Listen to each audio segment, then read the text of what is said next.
everyone. Happy Friday. Welcome to the Yarn Life Show. It's Selena Baca and Jess Mason, founders of the Yarn Life Show. Good to see you here.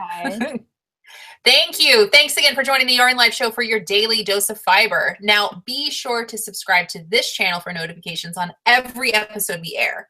Also, please get tangled up in our fun, upbeat, educational Facebook group that's dedicated to the hanks, skeins, balls, cakes that we love most, and to the people who make the most of them, because yarn is life. Am I right? Yes? Oh, yeah. Now, today's episode is sponsored in part by you good people, everybody who watches and follows along and loves the Yarn Life too. So with that, please check out our Yarn Life swag to pick up a token tee, tote, or mug today, because every single purchase that you make there not only gives you some great products that you love, it also helps us to create more great episodes and bring on more amazing guests. You can find our shop link to get your Yarn Life swag today in the show notes section. Now, today's episode is also sponsored by the Yarnpreneur Academy. I'm so excited about this today. That's actually what we're going to be chatting about. Now, the Yarnpreneur Academy was built for yarnpreneurs, probably just like you. You may not even know it yet. They help members build a business they love with courses, resources, and expert guidance to help. Now, to see if you're a yarnpreneur or to submit your application to join today, just click their site link in the show notes section today. Now, speaking of the Yarnpreneur Academy, we're going to be talking about a subsection of that today for episode 6. That's what today is, episode 6. And we're actually talking with Jess Mason. She's the founder, host, lead educator at the Yarnpreneur Academy. And what's so exciting about what is so exciting about what she's doing over there is that she's constructing a 12-course program that's going to help members build a business they love. That's what being a yarnpreneur is all about. And one hot topic in her academy right now is all about the creative process. So that's what we're going to be talking about today with Jess. So Jess, co-founder, welcome back to your own co-founded show. Why, thank you. It's so nice to be here. But it's specifically interesting to talk to you not only about the Yarnpreneur Academy, but about these different aspects that are so important.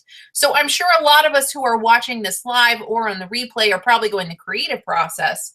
What the heck is that? So can you tell us a little bit about that? And we'll go from there. Yeah, I think the creative process is an interesting topic because, as self-professed creatives, we don't often take a look at the process underneath what we do.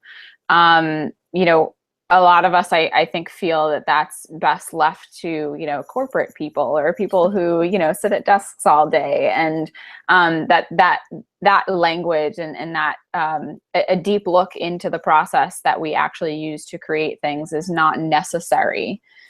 Because we're creatives and we're wild and free and we just do whatever we want. It's true. and I think that's important too. I really do. I mean, I think, as a creative, there is a time and a place for just going all over the place and just seeing what happens. But for most of us, especially yarnpreneurs, if we want to have a consistent, thriving business, there needs to be some sort of structure.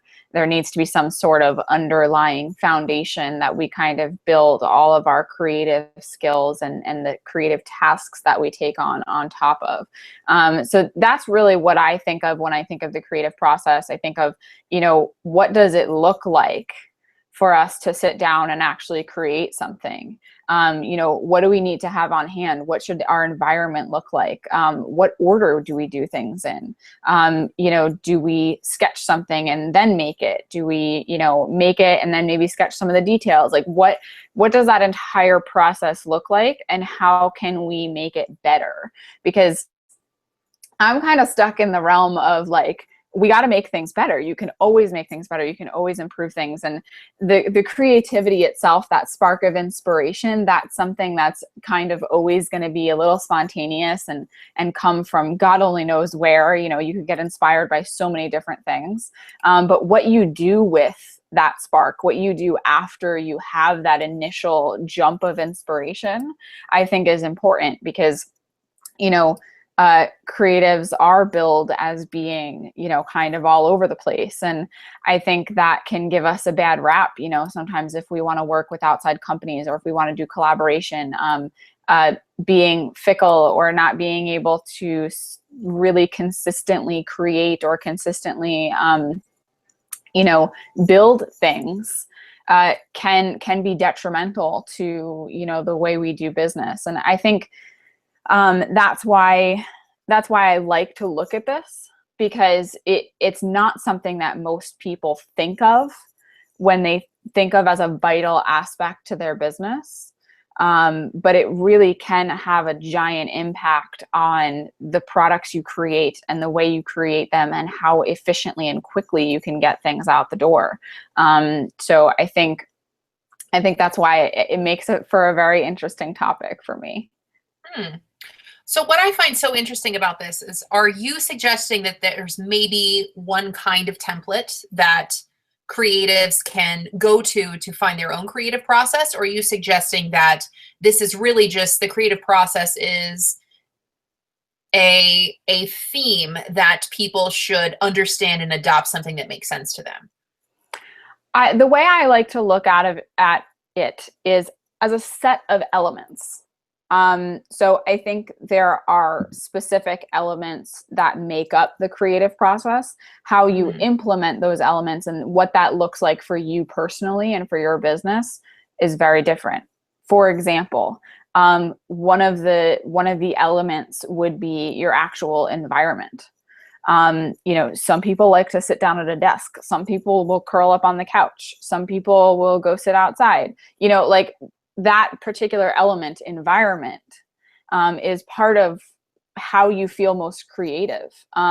If your environment is stifling you, if you feel like you can't concentrate, if you feel like you're constantly getting distracted, those are the kinds of things that can be detrimental to your creative process as a whole. And there are a lot of different factors or elements that go into this, and that's just one of them. So that's the way I like to think of it. Each of those elements is important, but how you implement them, what your creative process looks like as a whole is going to differ based on, which of those elements works best for you or feels most comfortable for you or whatever. Interesting. What I love about this, and this goes back to what you were just saying a minute ago, is about how creatives are kind of like, I'm creative, I do what I want. Like, I just, there is this sporadic, nature that kind of sparks a lot of our creativity. And what I find so interesting about adopting a creative process is that that's what's exciting. Let me backtrack just for a minute. Having that random, ooh, yarn, ooh, this, like, oh, yeah. I'm so inspired, like, to have these random bits of sporadic inspiration. That's what's so exciting to us. But really what you're saying is that if you're really going to make a business out of this and you're going to incorporate that into an effective business model, we've got to have some kind of structure that doesn't stifle that, but harnesses it in a way that allows you to have a template for success. So is that kind of what this creative process is? Yeah, exactly. Right. And I think that a big part of the creative process is figuring out how to store ideas.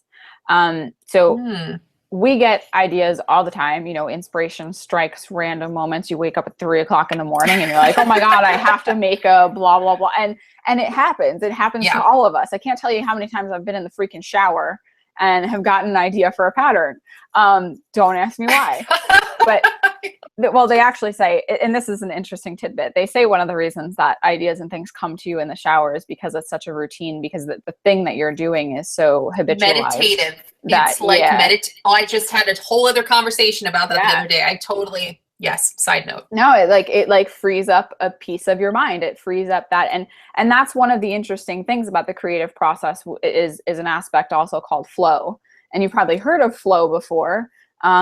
Might not know a lot of the details of what exactly it is, but basically it's a state of mind, and it's a physical state of mind in your actual brain waves, where you're so absorbed and into whatever task that you're doing that everything just seems to kind of flow. Like it just, you're moving along at a consistent pace and you're accomplishing things and you're going and you're going and you're going and you're going. And it feels like you could go forever because you're in such a controlled state of like completion that, you know, your mind is it's not being distracted. It's not being pulled elsewhere.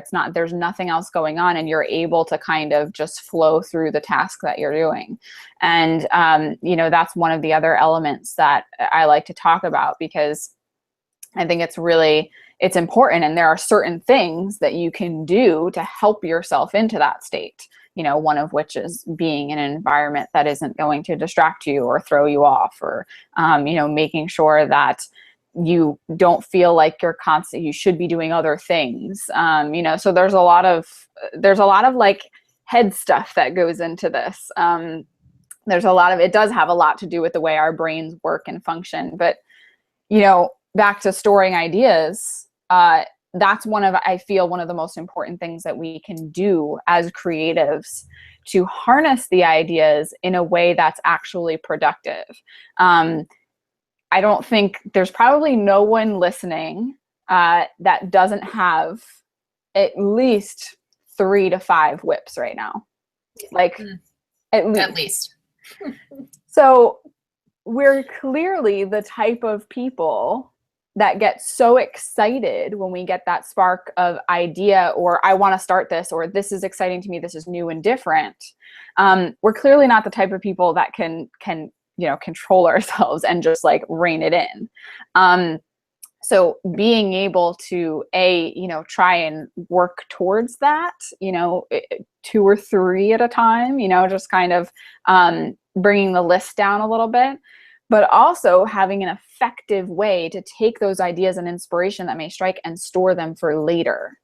Because one of our problems is we get this idea or thought and we're like, oh my God, this has to be fantastic. I have to do it right now before I forget. I have to do it right now before the inspiration leaves me. And without an effective way to store that idea for later, we feel that it has to be done right now.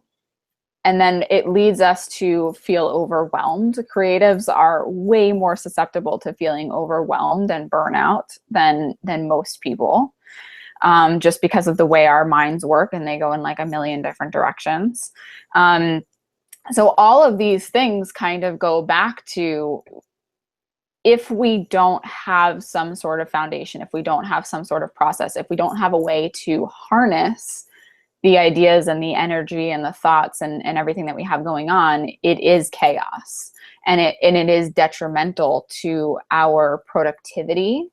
It can be detrimental to just our overall happiness with, you know, what we're doing, what we're creating.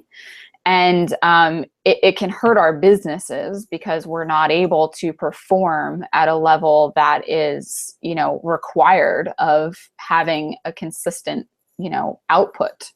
So all of those things, I think, kind of really affect how we perform and how we feel when we're performing.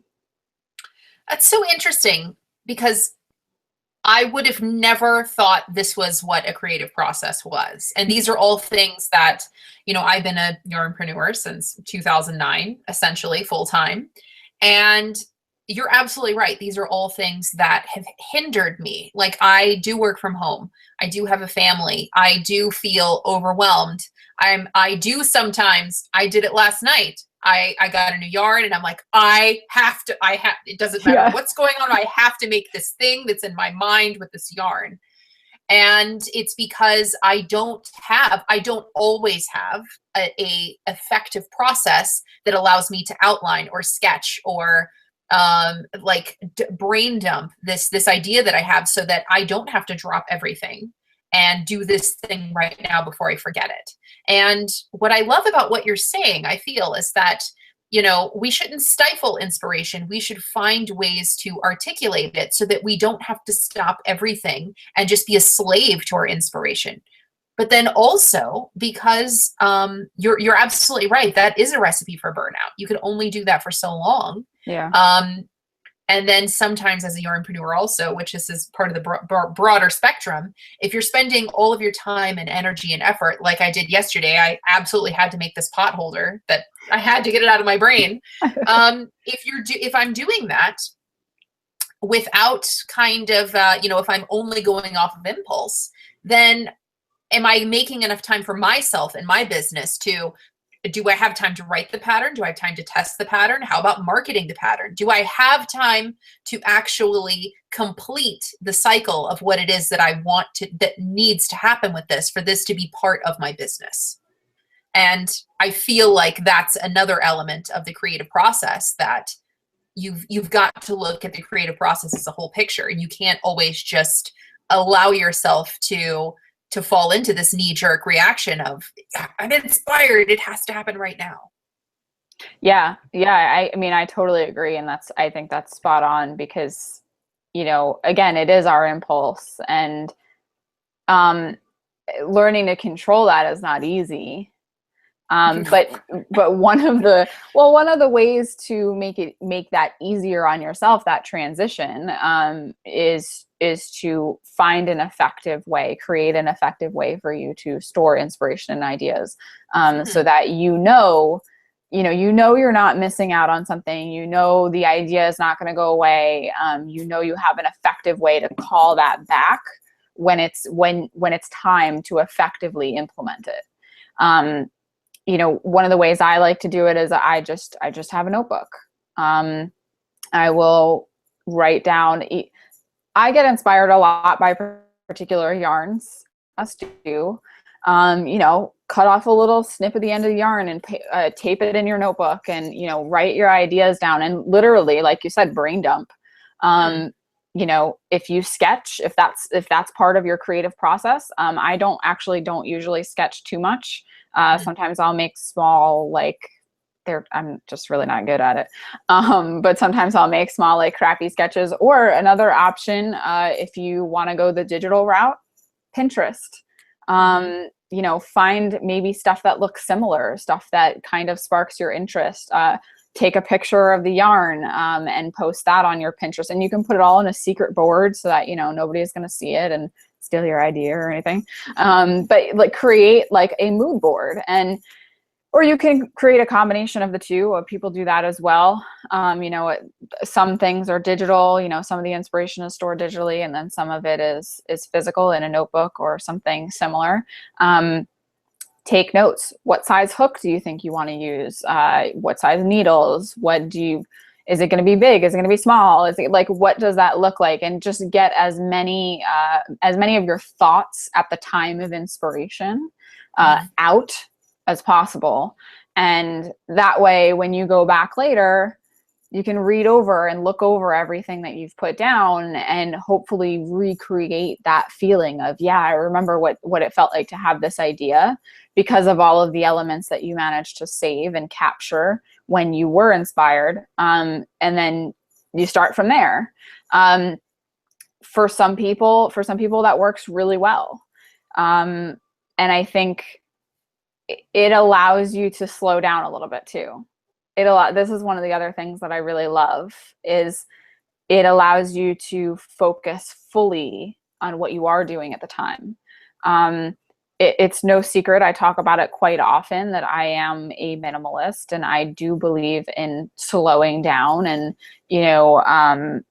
being more intentional about the way we do things. And this is just one manifestation of that. I think I realized that as I kind of slowed down and spent more time writing the patterns and more time, on one pattern at a time, I felt more engaged. I was more excited by the pattern. I didn't feel like, oh crap, I have to finish this so I can get on to the next one, or I have to finish this so I can finish the other one that I've started.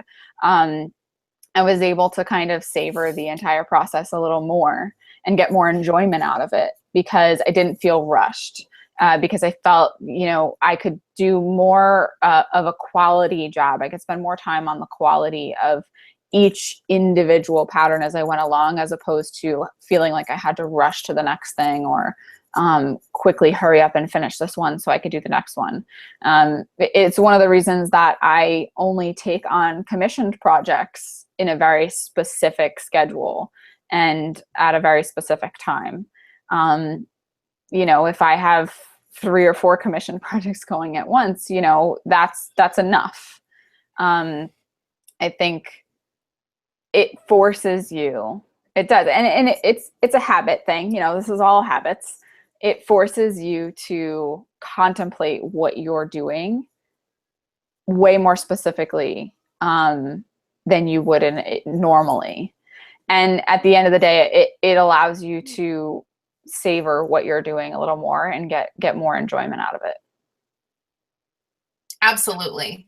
As you were going through your own experiences, I was thinking about the broad spectrum of people who are yarnpreneurs on any level: knitters, crocheters, people who make yarn, people who make products that help people knit or crochet. And I'm sure that they all need I'm positive they all need some level of a creative process, and that I'm thinking about all those different people and I'm equating it back to myself. And I used to make things to sell as a crocheter. And even now, I make patterns and sell them. And without seeing your template yet, without going through that particular course, because it's not yet ready, you're still working on it, right? The creative process. Yeah. So it's coming. I can't wait to go through it.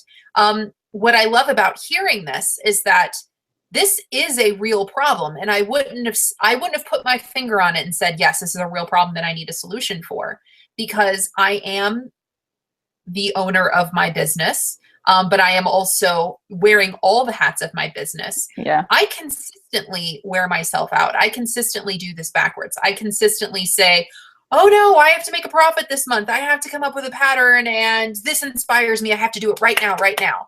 And I have to think about like dates and times and how I'm going to launch it and things like this.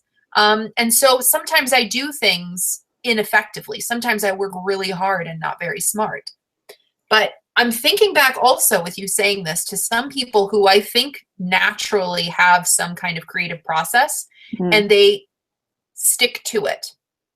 Some people that I think do this really, really well. One person, for example, really sticks out in my mind is, do you know Jennifer Pionk of A Crocheted Simplicity? Yeah. So she seems very purposeful to me in that, and I haven't talked to her about the creative process, but I do know her, and I know just a tiny bit about how she operates. And I know that sometimes she's inspired by something and she will hold back and she won't immediately say, all right, here you go. She'll hold back a little bit. What I find so brilliant about what she does is that she'll come up with something that inspires her and she'll have a whole line ready. Like she'll come up with a new stitch pattern, or she'll come up with a new design concept, and she'll come out with a whole line of something. And it's because I think that she takes a holistic view of the creative process. She takes a holistic view of this product that she has, and then she looks at, okay, it is really brilliant and amazing as this one thing, but it can also be all these other things. Let me take a step back and say, okay, it's going to take me 2 months to make it. I'm going to make it with this yarn. I got to swatch it out. I have to get pattern testers. I have to get ready for a launch and a sale. And what's that going to look like? Does it correspond with any kind of like holiday events that I could coordinate it into? Am I using the right yarns and the right colors for the season? I'm almost positive, I'm putting words into what I feel like would come out of her mouth, but I've seen her do this so successfully so many times. I wonder if she just really has nailed down her own creative process so that she can really maximize every single time she comes out with a new product, to where she can use her creativity, but she can use it to her advantage. She's not letting her creativity own her. She's not being a slave to it. Yes, absolutely. It's very intentional. And I say that word all the time because it's perfect. If we're talking about someone like Jennifer, you're planning ahead as well. And I think that's one of the things that having a creative process also allows you to do. It allows you to get better at knowing how long it takes you to do certain things, which can help you create better plans, better content calendars, better promotional calendars. If you're aware of what's coming up, if you're not just constantly day by day, if you're very intentional about what's coming down the road, you can plan ahead. You can plan promotions. You can plan launches. You can plan everything that needs to happen when a new pattern is released or when a new product is released, with granular attention to detail, because you have the time to do so. And that again goes back to putting out a quality product, and also making sure that your product is showcased in a way that, you know, does it justice. Yes. You know, if you've spent all this time and all this effort and all this attention on what you've created, I think it's really important. And I think you need to do that product justice in a way that showcases to everyone else the effort and intention that you put behind it to actually create it. Absolutely. I think, you know, it's tough because a lot of us, we're all obsessed. We all collect patterns. We all collect yarn. We all love what we do. But a lot of times that leads the market to constantly be putting out the next thing and the next thing and the next thing. And it makes it difficult as a business owner to keep up. And my response to that is you shouldn't try to keep up. I think, you know, if the quality of your product and if the intention behind it is well done, you won't have to. You know, you won't have to be coming out with a pattern a week, a pattern a day, a pattern a month, whatever that looks like. You won't have to do that, because people are going to see what you have to offer and understand the amount of time and attention that you put into each one of those products. And they're going to understand the quality and the, you know, everything that's behind it that people really truly care about. Those are the patterns that people will stop what they're doing to start. Those are the patterns that people get super excited about and share with their friends. They're not the ones that they just collect in their Ravelry account and then never look at or never use. So I think if your intention is different when the product is created, the intention of the person consuming it will be very different. Absolutely. Absolutely. I think you said a few key words that really like hit the nail on the head for me. And that's about like being very intentional and not being driven by the market, not being or not letting the market drive you to force you into coming up with timelines that maybe don't work for you. Yeah. And I think that the whole key here is that that's what a creative process is. It's your own timeline. It's what works best for you. It's what's going to work best, not only for you, but for your brand and your business. Yeah. At the end of the day, and this is why, you know, my why and my slogan for the Yarnpreneur Academy and Society is to help yarnpreneurs build businesses they love. Because at the end of the day, if you don't love your business, I don't care how much money you're making. I don't care if, you know, you've found success, if people look to you as an authority. I don't care what it is. If you are not enjoying yourself, yeah, it is all a waste. Because one of the blessings of being a yarnpreneur, of being an entrepreneur of any kind, of working from home, of being a solopreneur, all of those things, one of the blessings of those things is that you have freedom and flexibility, and you know, you manage your own time, you know, you're your own boss, all of those things that are appealing and exciting about being a yarnpreneur. If you can't take advantage of those, if you're not taking advantage of them properly, you might as well just go get a job. You know, you're giving me goosebumps a little bit here because you're absolutely right.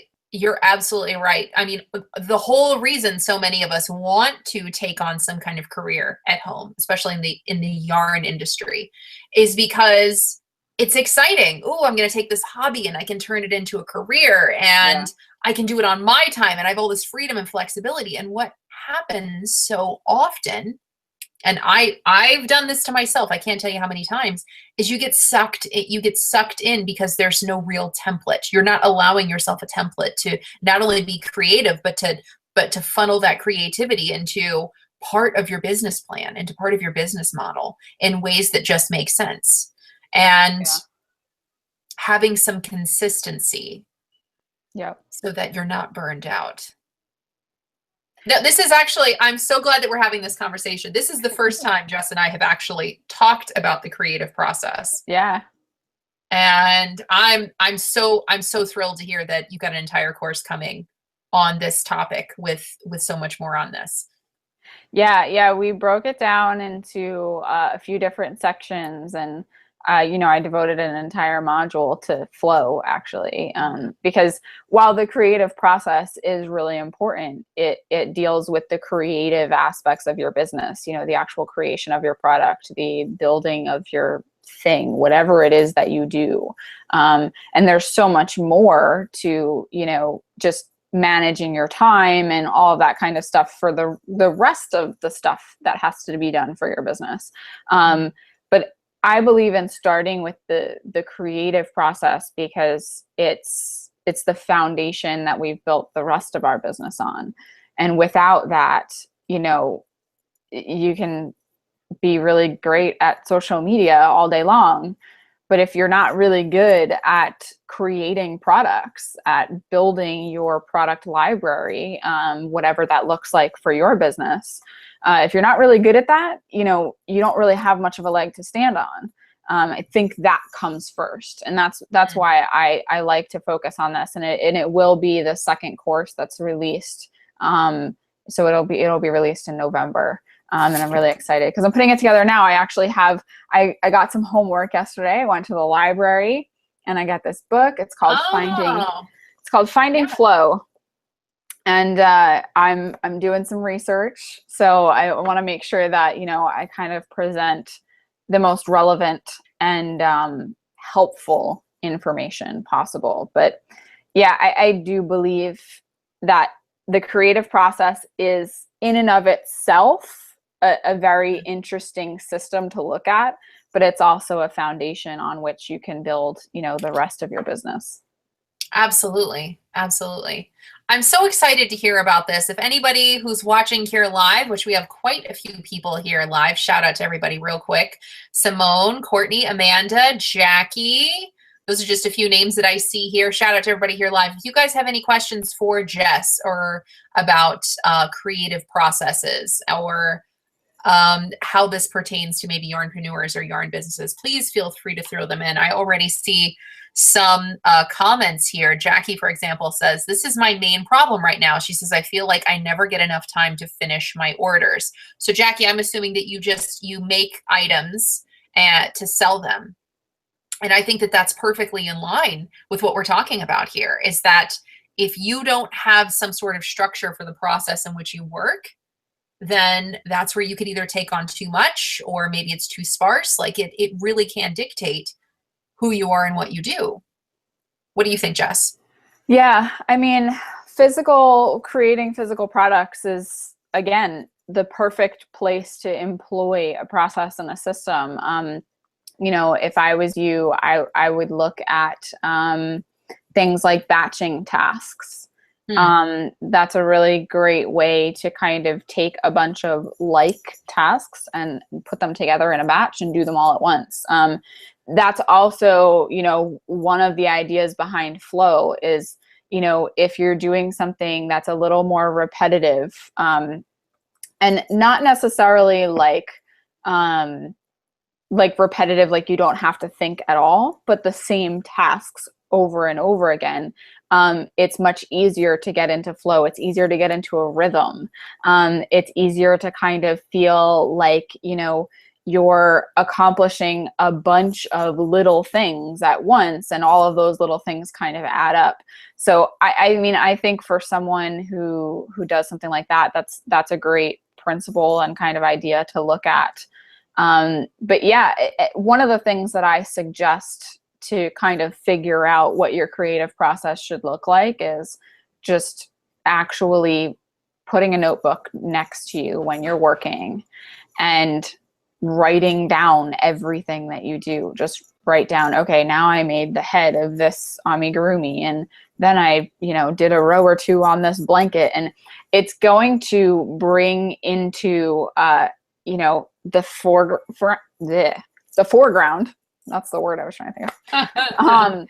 It's going to bring those things to the front. Like, you'll be able to look, it'll be glaringly obvious if you're like bouncing all over the place. Right. You know, if you're going back and forth between like a million different tasks, you know, it will be very clear if it's all written out. Like, oh my God, like I'm not even getting 5 minutes worth of work done on one thing at a time. And that's something that you can then figure out how to address. And again, that's going to look different for everyone, depending on both your business and what feels comfortable to you, how you like to work. You know, I actually have a completely separate desk for writing patterns because my computer's not over there. My phone isn't over there. There's nothing. It's pens and yarn. And that is important to me because while it's in the same room as where I normally work, it is removed enough and it's surrounded by the types of things that inspire and the types of things that I actually have to use to write patterns. So that's one of the things that you can do is you can change your environment. You can have an environment that's solely for your work. And I advocate for that if at all possible. But yeah, I think the first thing that you can do is just let a notebook follow you around, write down everything you do. It will be extremely obvious if there's something that's out of place, something that's just kind of throwing you off. And then you can figure out what to do about it. Because you might not quite realize that there's actually a problem. You might think, yeah, no, I'm fine. Like I sit down and I do my work. But there's always ways to kind of be a little more efficient or get a little more enjoyment or, you know, be able to find flow a little easier, or all of those kinds of things that can just help us along and both make the task more enjoyable and maybe a little faster. You never know. That's brilliant. Already you've totally piqued my interest because this absolutely speaks to me as a yarnpreneur. This absolutely speaks to me, and I'm really looking forward to this course, which you said is going to be coming up in November.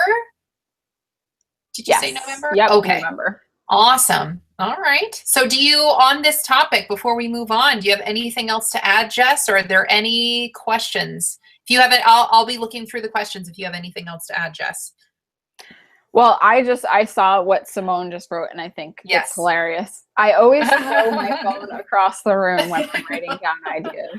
Yeah. I think that's great. I wouldn't advocate throwing your phone. However, but maybe placing it out of arm's reach gently. Yes, definitely. Putting it on silent, putting it across the room, absolutely.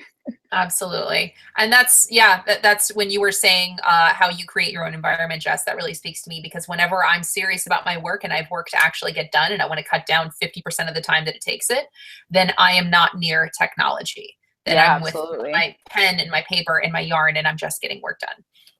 Absolutely. Yeah. We're a very distractible people, just as, you know, people in general that grow up with it, that have technology around them. But as creatives, you know, we're always like, hey, I'm just going to pop over to Instagram and see what's going on over there and see if anybody else is doing anything exciting. And then 20 minutes goes by, you know? So it's definitely to our benefit, no matter who you are, to just shut it off, get it out of your way, step away from it, and focus on what you're doing. Absolutely. Just one more tip in being part of the productive creative process then. I love it. Oh my gosh. Well, Jess, this has been inspiring, and I love that you're putting a name to something that really affects so many of us that we wouldn't have necessarily said we needed help with. And so I'm really excited to see this coming up in the Yarnpreneur Academy soon. And for anybody else who may or may not be a yarnpreneur, maybe you're thinking about it, maybe not, we will have links for you to go and check out, and you can see more about what the Yarnpreneur Academy has to offer, and you can apply if you think it speaks to you, and especially if you're interested in taking this course, which will be available in the very near future. We'll have links for that as well. Thank you, Jess. This has been very exciting. Awesome. Thank you. I had fun talking about this. This is very fun. All right, guys. So what is next on the Yarn Life show? Well, that's up to you guys. We always have a poll or a thread or something going on in the Yarn Life group on Facebook. So you can click on over there, join us there, and you can vote for either our next episode or who we're going to have or what topics or what questions that we have. You can find that Facebook group link in the show notes today.